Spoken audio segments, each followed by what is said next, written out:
किसान भाइयों, जून का महीना स्टार्ट हो चुका है और जून महीने के स्टार्टिंग होते ही बंगाल की खाड़ी से मानसून का भी उठना स्टार्ट हो जाता है और उम्मीद रहती है कि 15 जून के आसपास से यहाँ पर मानसून आ जाता है और उत्तर भारत में बरसात शुरू हो जाती है। कभी कभी यहाँ पर पहले भी बरसात होती है और जो पहले वाली बरसात होती है इसी के साथ किसान भाई लोग खेतों की जुताई कर देते हैं। जुताई करने के बाद इसको खुला ऐसे ही छोड़ देते हैं और फिर इसमें नई फसलों की बुआई करते हैं। जो किसान भाई लोग सब्जियों की बुआई कर रहे हैं तो उसमें जो इनके पहले की सब्जियां होती हैं, इसको यदि खेत खाली हो गया तो भी इसको आप जुताई करके छोड़ सकते हैं और नई फसलों की बुआई के लिए आप इसकी तैयारी कर सकते हैं। किसान भाइयों, आपने पहली फसल लगाई हुई है, अब आपको इसमें यदि दूसरी फसल लगानी है तो तुरंत जुताई करके आप इसमें दूसरी फसल ना लगाएं।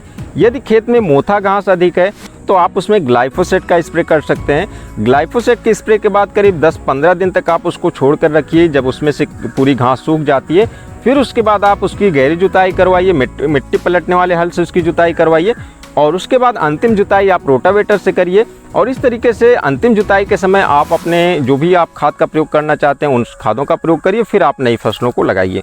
तो जून के महीने में आप कौन कौन सी फसलों को लगा सकते हैं यहाँ पर हम आप लोगों को बताएंगे। हमने 2-3 कैटेगरी में बांटा हुआ है। पहली कैटेगरी में यहाँ पर लता वर्गीय सब्जियाँ हैं। आप लताओं वाली कौन सी सब्जी की बुआई कर सकते हैं, तो इसमें यदि आप कद्दू की बुआई करना चाहते हैं तो आपको ऐसे खेत का चुनाव करना जहाँ पर जल जमाव ना होता हो, क्योंकि कद्दू के पौधे काफ़ी वजनी होते हैं, इसके फल भी भारी होते हैं, तो इसको आप मचान पर नहीं कर सकते हैं। आपको ऐसे फ्लैट खेत में करना है। तो फ्लैट खेत में यदि आप कद्दू कर रहे हैं, खेत उपजाऊ है, तो लाइन से लाइन आपको 12 फीट रखनी है और इस तरीके से आप यहाँ पर हर एक लाइन में 2-2 फीट के गैप में कद्दू की बुआई कर सकते हैं। कद्दू के बाद आप इसमें बेल वर्गीय में आप लौकी, करेला, खीरा, सरपुतिया, तरोई या फिर जिसे कहीं कहीं पर नेनुआ भी कहते हैं, इसकी बुआई कर सकते हैं। साथ ही आप लोबिया और बोड़ा जो कि झालर वाला था, इसकी भी बुआई कर सकते हैं। इन सब फसलों की बुआई आप यदि बरसात में करते हैं, मतलब कि जो बरसात आने वाला है उसके लिए आप जून में इनकी बुआई करते हैं, तो इसके लिए आपको मचान की व्यवस्था करनी होगी। ऐसा इसलिए होता है क्योंकि यदि आप इनको मचान पर नहीं लगाते हैं, सीधा ज़मीन पर लगाते हैं, तो बरसात में इसमें फलों का भी नुकसान होगा और इसकी जो ब्रांचें हैं इनको भी नुकसान होगा, लताओं को भी नुकसान होगा। तो आप इन सब्जियों की बुआई करते हैं तो इसके लिए आप मचान ज़रूर लगाएं। अब दूसरी कैटेगरी आती है, आप इसमें साग वर्गीय सब्जियों की बुआई कर सकते हैं। साग वर्गीय सब्जियों से काफ़ी अच्छा आपको रेट मिल जाता है बरसात में अगैती लगाने की वजह से। आप इसमें मूली लगा सकते हैं। मूली का प्रयोग आपका यहाँ पर साग में भी होगा, पत्तियों का, और जो इसकी जो मूली निकलेगी, क्योंकि इस बरसात की जो मूली शुरुआत में निकलती है उसको मेन रूप से पत्तियों के लिए ही बेचा जाता है।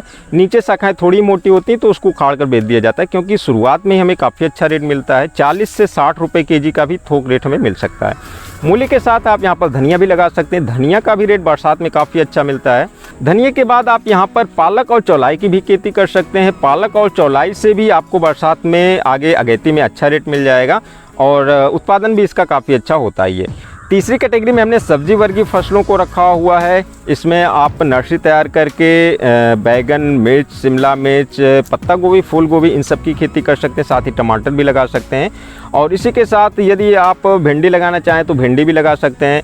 लोबिया जो कि बोड़ा होता है, कहीं कहीं पर इसको बोड़ा भी कहते हैं, इसको आप लगा सकते हैं। इसकी हाइब्रिड किस्में आती हैं और ये वाली जो किस्में होती है इसमें झालर की भी व्यवस्था नहीं करनी होती है। तो यदि आपके पास झालर की व्यवस्था नहीं है तो आप यदि इस वाले हाइब्रिड लोबिया को लगाते हैं तो आप इससे भी काफ़ी अच्छा फ़ायदा कमा सकते हैं। 45 दिन से यहाँ पर उत्पादन मिलने लगता है। और इसके अलावा आप यहाँ पर ग्वारफली भी लगा सकते हैं। इसमें भी झालर की व्यवस्था नहीं करनी होती। भिंडी जैसे इसके पौधे होते हैं, थोड़ा छोटे में होते हैं, करीब 3 फीट की हाइट तक पहुँचता है। 2 फीट 2.5 फीट लाइन से लाइन और एक ही बित्ता, मतलब 7 से 8 इंच आप पौधे से पौधे की दूरी रख सकते हैं। जिस तरीके से ठंडी के समय में फ्रेंच बीन्स का अच्छा भाव मिलता है, उसी तरीके के बरसात के समय में आपको ग्वारफली का काफ़ी अच्छा भाव मिलेगा। यदि आप ग्वारफली लगाते हैं तो उम्मीद रहती है कि 60 रुपये से 80 रुपये केजी आपका शुरुआत में भाव मिलेगा और 40 रुपये केजी से ऊपर तो इसका रेट रहता ही है हमारे साइड में। बाकी आपके साइड में इसका क्या रेट रहता है थोड़ा आप पता कर सकते हैं कि इसका क्या रेट, उसके बाद आप इसको चुन सकते हैं। लेकिन ये जो है अच्छी फसल है, अच्छा मुनाफा देने वाली फसल है। इसके बाद बात करें तो आप अनाज में जो बरसात के समय में रहता है, आप यहाँ पर चावल की नर्सरी, जो धान होता है, धान की नर्सरी आप जून में तैयार कर सकते हैं और आगे चलकर इसकी बुआई कर सकते हैं। दलहनी फसलों में जून का जो समय होता है, पहली बरसात के साथ ही यहाँ पर अरहर की बुआई की जाती है। और अरहर की खेती आप यहाँ पर पहली बुआई के साथ कर सकते हैं। मक्का की भी खेती यदि आप करना चाहें, जैसा कि जो धान की फसल होती है, अक्सर कुछ क्षेत्र ऐसे होते हैं जहाँ पर मक्का की ही खेती किसान भाई लोग करते हैं, क्योंकि धान में फ़ायदा कम होता है।